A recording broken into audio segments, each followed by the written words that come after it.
আসসালামু আলাইকুম। তো আজকে আপনাদের দেখাবো ফরিদপুরের জনপ্রিয় কবুতরের হাট।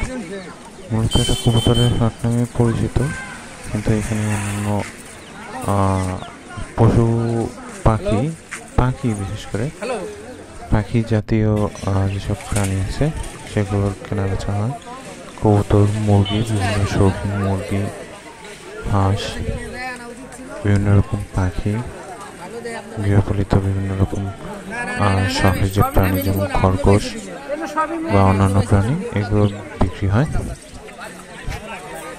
তো এই যে দেখতে পাচ্ছেন, এটা হলো ফার্মি মুরগি। ফার্মি মুরগি সহ অন্যান্য বিভিন্ন প্রজাতির মুরগি এখানে পাওয়া যায়। হাটটা এটা ফরিদপুরের যারা খামারি আছে, শখের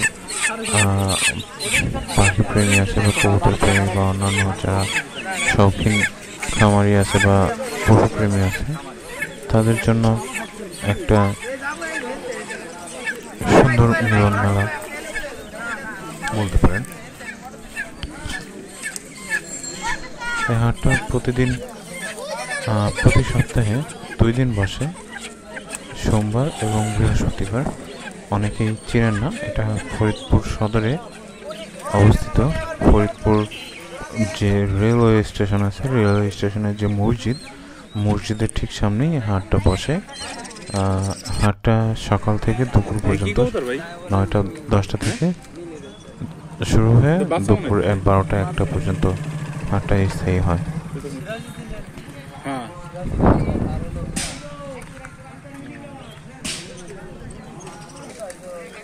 তো এই যে দেখেন, বিভিন্ন প্রজাতির নানান জাতের কবুতর, এই টিয়া পাখি এখানে রাখছে।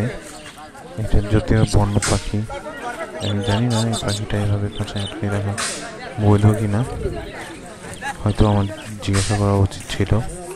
এটা মনিয়া পাখি। মূলত এই হাটে কবুতরটাই বেশি পাওয়া যায়। আপনি বিভিন্ন রকম কবুতর প্রজাতি পাবেন, বিভিন্ন কবুতরের জাত পাবেন এখানে, নানান রকম কবুতর, যে কারণে মূলত কবুতরের হাট নামে পরিচিত। কবুতরের পাশাপাশি বিভিন্ন বিভিন্ন জাতের মুরগি, হাঁস সেগুলো পালন করে থাকে, তো সেগুলো পাওয়া যায়। কবুতর আপনি একদম বাচ্চা থেকে বড় কবুতর যেগুলো ডিম দিচ্ছে বা বাচ্চা ফুটেছে, সেরকম কবুতর পাওয়া যায়। এই হাটকে কেন্দ্র করে ফরিদপুরের খামারিদের, শৌখিন খামারিদের একটা মিলন মেলা হয়। অনেকে এই হাটকে কেন্দ্র করে তাদের খামার পরিচালনা করেন বা তাদের একটা আর্থিক অবস্থান পরিবর্তনের চেষ্টা করেন, এবং বিভিন্ন দূর দূরান্ত থেকে মানুষজনই হাটে আসে প্রতি সপ্তাহে। এবং একটা জিনিস জানিয়ে রাখি, এই হাটে সোমবার থেকে বৃহস্পতিবারের বেচা কেনাটা বেশি হয়। আপনারা আসবেন আশা করি।